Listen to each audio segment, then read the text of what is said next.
Today is Thursday, April 25th, and I'm wondering if you'd like to hear some old, weird NFL draft stories. And now, a word from our title sponsor. Are all financial advisors fiduciaries? Fewer than you think. Not knowing could reduce your lifestyle. Hi, I'm Mitch Kramer, founder and CEO of Fluent Financial. A fiduciary is a regulatory term to reduce conflicts of interest in wealth management. A fiduciary always works in your best interest. A non-fiduciary advisor might put their compensation or company ahead of yours. At Fluent Financial, we are certified financial planners acting as fiduciary advisors. To learn more, go to fluentfinancial.com or Fluent Financial's YouTube channel. There's been a significant development in your laundry room. Laundry detergent sheets, not dryer sheets, but the same concept. Paper thin, remarkably efficient. Just toss one into your load of clothes and voila! Sparkling clean and smelling great. And as a plus, they're hypoallergenic for those with sensitive skin. Plastic jugs of detergent, jugs that just wind up in trash heaps. It's easy to get your laundry detergent sheets. Just go to the link in today's podcast episode. Introducing Star Power Smart Home Solutions, where cutting-edge technology meets effortless living. Control your entire home with just a tap on your smartphone. Adjust the lights, set the perfect temperature, and ensure your home is secure, all from the palm of your hand. Star Power has the experts that will transform your house into a secure, smart home. Experience the ultimate solution in comfort and security for your family. Get started at GetStarPower.com. Star Power, where innovation meets home. The NFL draft is tonight, and as usual, the ticket over the 3 days will bring you all picks, number 1 through number 257. The draft, the way the draft should be done. And this will be my 39th consecutive NFL draft, first pick to last. We start tonight at 6:30 on the ticket, Friday night at 5:30, Saturday at 11 a.m. If you like the draft, please join us on the ticket. Now to the draft stories. Okay, the first draft was held February 8th, 1936. That's right. The NFL draft used to be held in early February. Things have changed. It was at the Ritz-Carlton Hotel, which, by the way, just happened to be owned by the then NFL commissioner, Bert Bell. There were 9 teams who took 9 players each. There were no mock drafts, no draft guides, no war rooms. The number 1 player to be taken was the best player in the country. He was running back Jay Berwanger of the University of Chicago Maroons. Why don't we have teams like the Maroons anymore? Anyway, Philadelphia took Jay Berwanger with the first pick. But the problem was, Jay Berwanger wanted $1,000 a game. And Philadelphia balked at that. So they thought, hey, he played for the University of Chicago. Let's trade him to the Chicago Bears, where he'll be so popular and the Bears will meet his salary requests. So when Berwanger started negotiating with the Bears, it came down to this. For the full season, Berwanger wanted $15,000. The Bears' top offer was $13,500.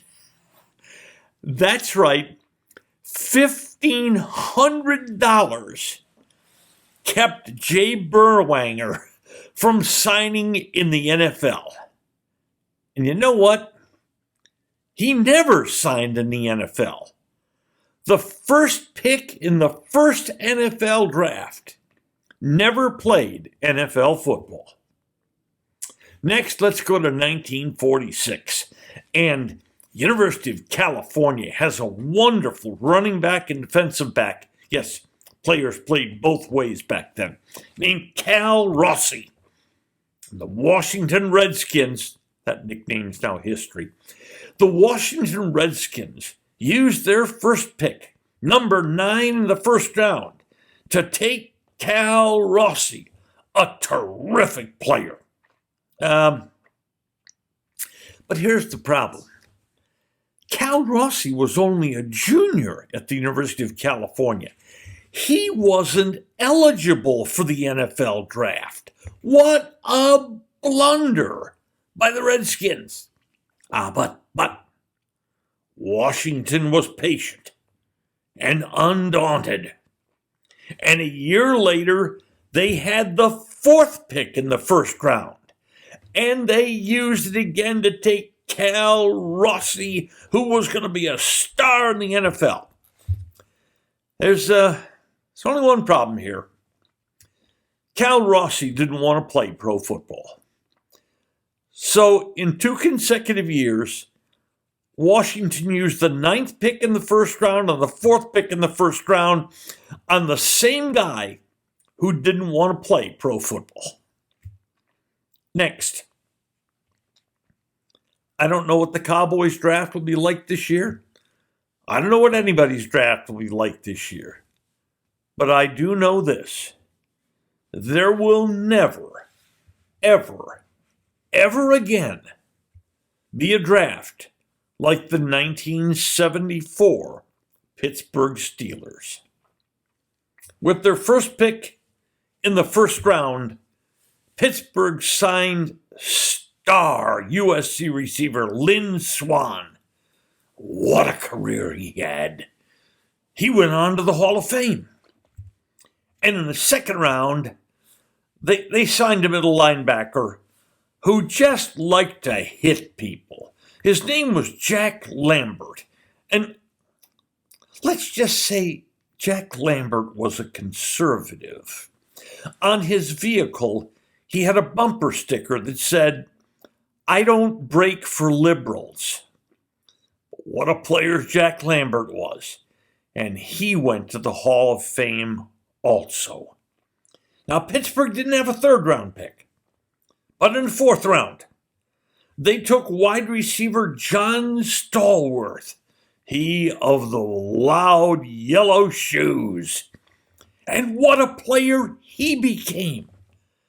And John Stallworth eventually made it to the Hall of Fame. And in the 5th round, they took a blue-collar guy, an incredibly durable, tough center named Mike Webster. And you guessed it, Mike Webster went to the Hall of Fame. Round 1, round 2, round 4, round 5. Those 4 Steeler picks all went to the Hall of Fame. And you want to know the topper?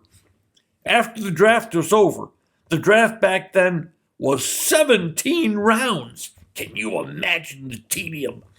After the draft was over, Pittsburgh signed an undrafted free agent named Donnie Shell, who went to the Hall of Fame.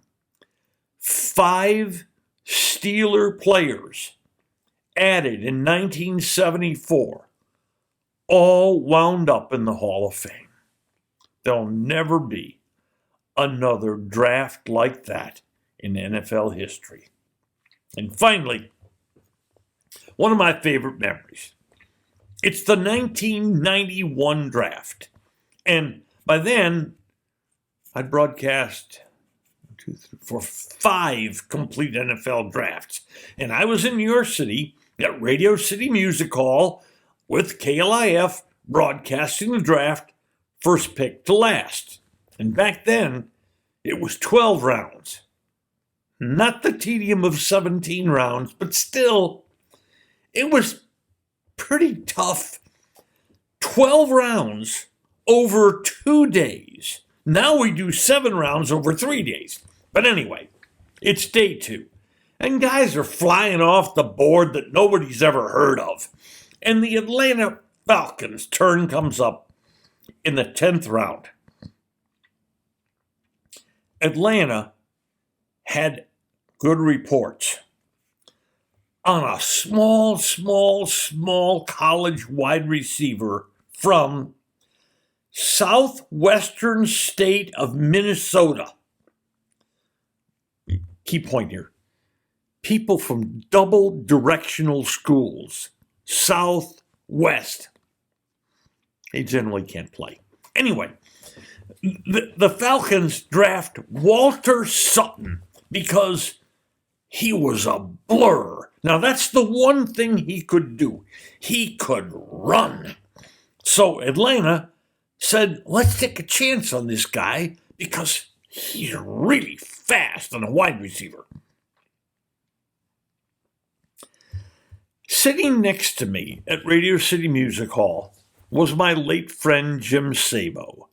Jim Sabo was one of the driving forces behind the development of the draft guide, Our Lads Draft Guide, which is still the same draft guide I use these days. It's all I've ever used for now 39 years. Anyway, I'm sitting right next to Jim Sabo because I'm the only one on the air from New York City. Jim's right here. We're friends. Atlanta picks Walter Sutton, and Jim Sabo drops his head into his hands. And I thought, whoa, there's got to be a story here. So I said, why don't we take a break here? Let's take about a 4-minute break, and we'll be back with continuous coverage of the NFL draft on KLIF. And I turned to Jim, and I said, well, what happened there? Well, this is the 10th round, and Atlanta took a wide receiver from East Be Nowhere State. And Jim said to me, he's a cocaine dealer. I said, what? He said, he's a convicted cocaine dealer. Atlanta, okay, this is a strange story. Atlanta takes Sutton, knowing he was in trouble, but thinking he might get a far smaller penalty if he's drafted in the NFL. Maybe the mercy of the judge will... No. The judge wants to hear none of it. And he sentences Walter Sutton to 9 years in a federal penitentiary for cocaine dealing. By the time Walter is literally free again, his NFL career's gone. Meanwhile, you know that fine print in the back pages of the newspaper? They call it transactions. And there's got these little notes on what teams have done. Well, 2-3 days after the draft, in the transactions, it says the Atlanta Falcons relinquished the rights to wide receiver Walter Sutton. And by the way, Walter's speed, it probably didn't do him any good in a 10-by-10 cell. Today's episode brought to you by Fluent Financial, Retire Sooner, Better Lifestyle, and by Star Power, Love Where You Live. Just Wondering is a production of DSP Media for FanStream Sports. You can find Norm's show along with other great programming at fanstreamsports.com. Thank you for listening to today's episode. If you enjoyed it, hit follow. And every weekday, a fresh new episode of Just Wondering will be delivered right to you. And if you enjoy this podcast, please share it with a friend. Finally, should you have questions or comments, please share them with us by going to X and our address at Norm's Clubhouse. That's Just Wondering with Norm Hitzges. And every day, I'll be just wondering about something. And I'm Mary Hitchkus, and I'm just wondering too.